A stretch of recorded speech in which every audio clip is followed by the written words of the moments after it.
Film स्वतंत्र वीर सावरकर में रणदीप हुड्डा ने दो रोल निभाए हैं, एक डायरेक्टर की और एक एक्टर की, जहां उन्होंने विनायक दामोदर सावरकर का रोल प्ले किया है। फिल्म के रिव्यूज़ कहीं अच्छे तो कहीं ख़राब आए हैं, लेकिन इन सब के बावजूद फिल्म अपने बजट कॉस्ट से ज़्यादा कमाई कर चुकी है। इस फिल्म को आर्टिकल 370 या कश्मीर फाइल्स जैसी पॉपुलैरिटी तो नहीं मिली, लेकिन ये फिल्म अपनी एक अलग फैन बेस ज़रूर बना रही है। आज की इस वीडियो में हम बात करेंगे इस फिल्म के बारे में, क्या है इसकी सच्चाई और क्या बनाती है इस फिल्म को खास। विनायक दामोदर सावरकर, जिन्हें वीर सावरकर के रूप में भी जाना जाता है, 28 मई 1883 को महाराष्ट्र के नासिक जिले में स्थित भांगुर गांव में जन्मे थे। उनका जन्म एक परंपरागत भारतीय संस्कृति और परंपराओं से भरे परिवार में हुआ था, जहां उनके पिता एक प्रमुख संस्कृत विद्वान और माता एक श्रद्धालु हिंदू थीं। 1902 में सावरकर पढ़ाई के लिए लंदन की यूनिवर्सिटी ऑफ लंदन में हायर स्टडी करने गए। लंदन में अपने समय के दौरान उन्होंने भारतीय स्वतंत्रता संग्राम में सक्रिय भूमिका निभाई और अभिनव भारत समाज, जो कि क्रांति से अंग्रेजी शासन को उलटना चाहते थे, जैसे संगठनों में शामिल हो गए। 1909 में सावरकर को एक अंग्रेजी अधिकारी की हत्या के मामले में शामिल होने का आरोप लगाया गया, जिसके लिए उन्हें गिरफ्तार किया गया और भारत में ट्रायल के लिए भेजा गया।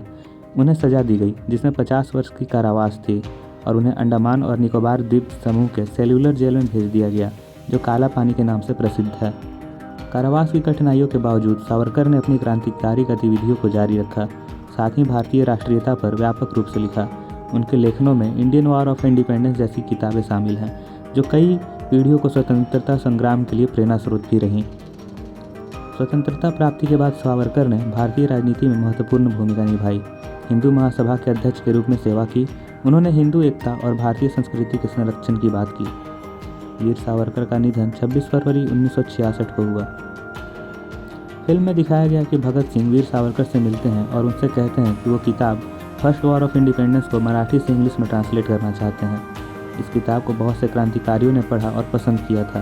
ये किताब मराठी में 1908 को लिखा गया था और एक साल बाद इसका इंग्लिश ट्रांसलेशन हुआ था। भगत सिंह का जन्म 1907 में हुआ था और कहीं न कहीं वे सावरकर से शायद कभी मिले भी नहीं थे।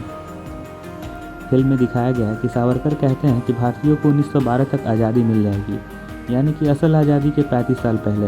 लेकिन फैक्ट ये है कि सावरकर 1910 तक अंडमान में थे और 1912 तक वे ब्रिटिशर्स को 3 मर्सी पिटीशंस लिख चुके थे और इंडिया का फ्रीडम स्ट्रगल 1920 से पीक पर पहुंचा था। फिल्म में सावरकर सवाल करते हैं कि क्यों किसी भी कांग्रेसमैन को अंडमान नहीं भेजा गया, उन्हें इंडियन जेल्स में क्यों भेजा गया और सिर्फ उन्हें ही क्यों अंडमान भेजा गया।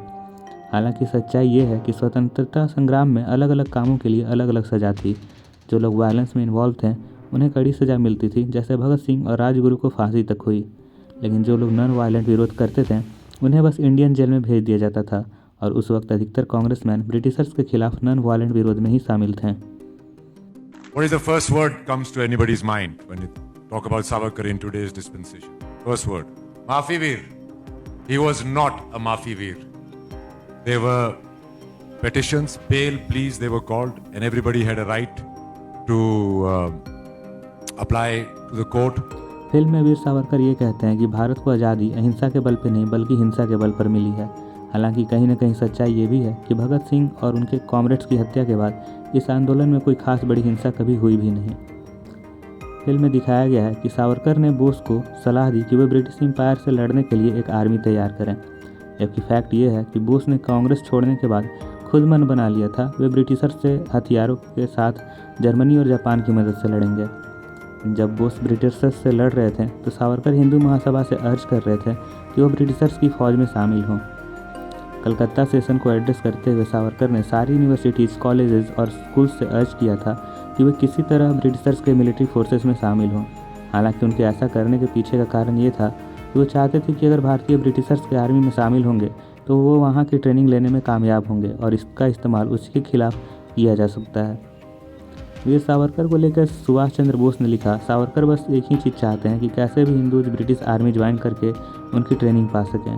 हालांकि मुस्लिम लीग और हिंदू महासभा से कुछ भी उम्मीद नहीं किया जा सकता। बोस ने आज़ाद हिंद रेडियो से भारतीयों को संबोधित करते हुए ये भी कहा था कि मैं जिन्ना और सावरकर से ये रिक्वेस्ट करता हूँ कि अगर वे किसी तरह से ब्रिटिशर्स से कॉम्प्रोमाइज़ करने की सोच रहे हैं तो वे एक बात जान लें, ब्रिटिश एम्पायर का कोई कल नहीं होगा। हो सकता है ये फिल्म किसी को झूठ या किसी को सच लगे, लेकिन रणदीप हुड्डा ने कुछ रियल फैक्ट्स को ब्लंटली अनकवर किया है, जिसके बारे में कोई बात नहीं करता। वीर सावरकर ने किसी भी स्वतंत्रता सेनानी के मुकाबले जेल में ज़्यादा समय बिताया है। सावरकर ने 11 साल अंडमान के सेलुलर में, 3 साल रत्नागिरी में और 13 साल हाउस अरेस्ट में बिताया है, जो कि पूरे 27 साल होते हैं और ये किसी भी स्वतंत्रता सेनानी के मुकाबले ज़्यादा है। फिल्म की सिनेमेटोग्राफी काफ़ी सही है, कई मेमोरेबल शॉट्स हैं और विजुअल स्टोरी टेलिंग काफ़ी इंटरेस्टिंग है। फिल्म साउंड डिज़ाइन में भी बहुत अच्छी है, मेकअप, प्रोडक्शन डिज़ाइन, एडिटिंग और म्यूजिक भी काफ़ी सही तरीके से किया गया है। रणदीप हुड्डा इनक्रेडिबली टैलेंटेड हैं और ये फिल्म इस बात को प्रूव भी करती है। सिर्फ एक्टिंग ही नहीं बल्कि डायरेक्शन और उनका एग्जीक्यूशन भी तारीफ़ के लायक है। अगर आप ऐसे शख्स हैं जिसे हिस्ट्री अच्छी लगती है तो ये फिल्म आपके लिए एक मस्ट वॉच है। तो दोस्तों आज की वीडियो में बस इतना ही। के बारे में या इस वीडियो के बारे में अपने ओपिनियन हमें कमेंट्स में ज़रूर बताएं। मिलेंगे आपसे ऐसे किसी नए वीडियो में, तब तक के लिए goodbye and take care.